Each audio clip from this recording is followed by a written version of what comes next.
حضور اکرم صلی اللہ علیہ وآلہ وسلم نے فرمایا کہ جب لوگ جنت میں جا رہے ہوں تو اویس کرنی کو جنت کے دروازے پر روک لیا جائے گا۔ حضرت اویس کرنی کون ہے؟ اویس نام ہے، عامر کے بیٹے ہیں، مراد قبیلہ ہے، کرن ان کی شاخ ہے اور یمن ان کی رہائش گاہ تھی۔ حضرت نے ماں کے حد درجہ خدمت کی، وہ آسمانوں تک پہنچی۔ اویس کرنی حضور کی خدمت میں حاضر نہیں ہو سکے۔ جبرائیل آسمان سے پہنچے اور ان کی بات کو حضور صلی اللہ علیہ وآلہ وسلم نے بیان کیا۔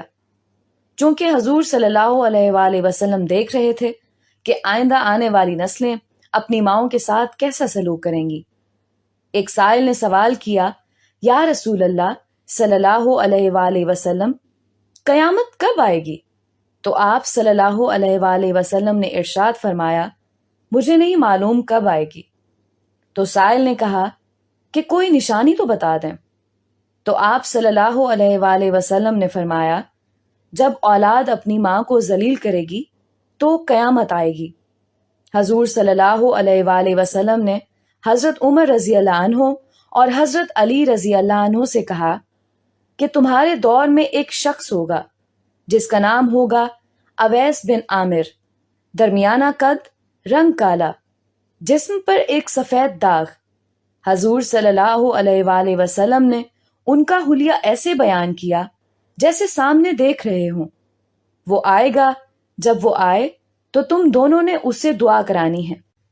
حضرت عمر رضی اللہ عنہ اور حضرت علی رضی اللہ عنہ کو اویس کرنی کی دعا کی ضرورت نہیں تھی۔ یہ امت کو پیغام پہنچانے کے لیے کہ ماں کا کیا مقام ہے۔ حضرت عمر رضی اللہ عنہ حیران ہو گئے اور سوچنے لگے کہ حضور صلی اللہ علیہ وآلہ وسلم کیا کہہ رہے ہیں کہ ہم اویس سے دعا کروائیں۔ تو حضور صلی اللہ علیہ وآلہ وسلم نے فرمایا، عمر، علی، اویس نے ماں کی خدمت اس طرح کی ہے، جب وہ ہاتھ اٹھاتا ہے تو اللہ اس کی دعا کو خالی نہیں جانے دیتا۔ حضرت عمر رضی اللہ عنہ 10 سال خلیفہ رہے، 10 سال حج کیا، لیکن انہیں اویس نہ ملے۔ ایک دن سارے حاجیوں کو اکٹھا کر لیا اور کہا کہ تمام حاجی کھڑے ہو جاؤ۔ آپ کے حکم پر تمام حاجی کھڑے ہو گئے۔ پھر کہا کہ سب بیٹھ جاؤ، صرف یمن والے کھڑے رہو۔ تو سب بیٹھ گئے اور یمن والے کھڑے رہے۔ پھر کہا کہ یمن والے سارے بیٹھ جاؤ، صرف مراد قبیلہ کھڑا رہے۔ پھر کہا مراد والے سب بیٹھ جاؤ، صرف کرن والے کھڑے رہو۔ تو مراد قبیلے والے بیٹھ گئے، صرف ایک آدمی بچا، اور حضرت عمر نے کہا کہ تم کرنی ہو؟ تو اس شخص نے کہا کہ ہاں میں کرنی ہوں۔ تو حضرت عمر نے کہا کہ اویس کو جانتے ہو؟ تو اس شخص نے کہا کہ ہاں جانتا ہوں، میرے بھائی کا بیٹا ہے، میرا سگا بھتیجا ہے، اس کا دماغ ٹھیک نہیں ہے، آپ کیوں پوچھ رہے ہیں؟ تو حضرت عمر رضی اللہ عنہ نے کہا کہ مجھے تو تیرا دماغ صحیح نہیں لگ رہا۔ آپ نے پوچھا کدھر ہے؟ تو اس نے کہا کہ آیا ہوا ہے۔ پوچھا کہاں گیا؟ تو اس نے کہا کہ وہ عرفات گیا ہے اونٹ چرانے۔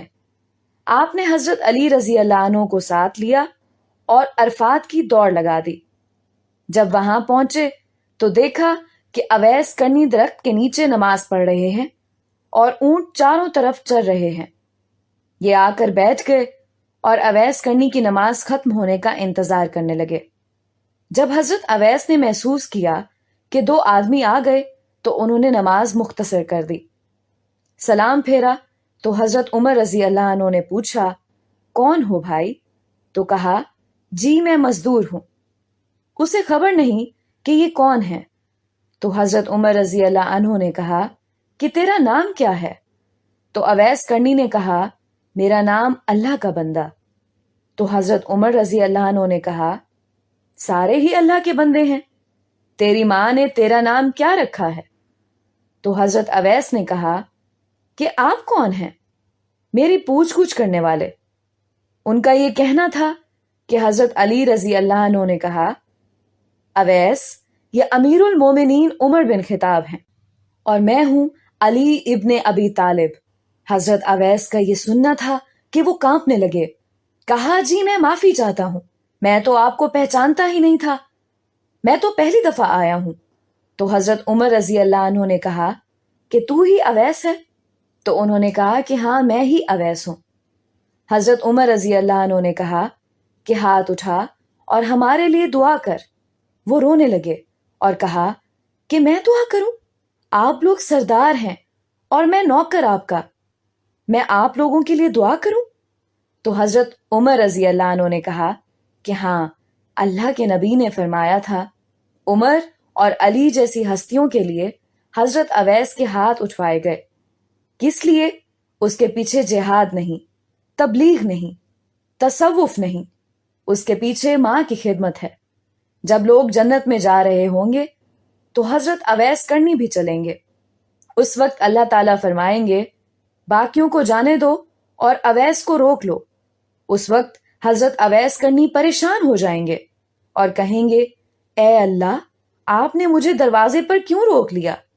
تو مجھ سے اس وقت اللہ تعالیٰ فرمائیں گے کہ پیچھے دیکھو۔ جب پیچھے دیکھیں گے تو پیچھے کروڑوں اربوں کی تعداد میں جہنمی کھڑے ہوں گے۔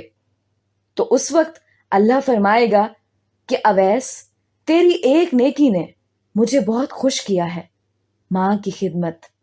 تو انگلی کا اشارہ کر، جدھر جدھر تیری انگلی پھرتی جائے گی میں تیرے طفیل ان کو جنت میں داخل کر دوں گا۔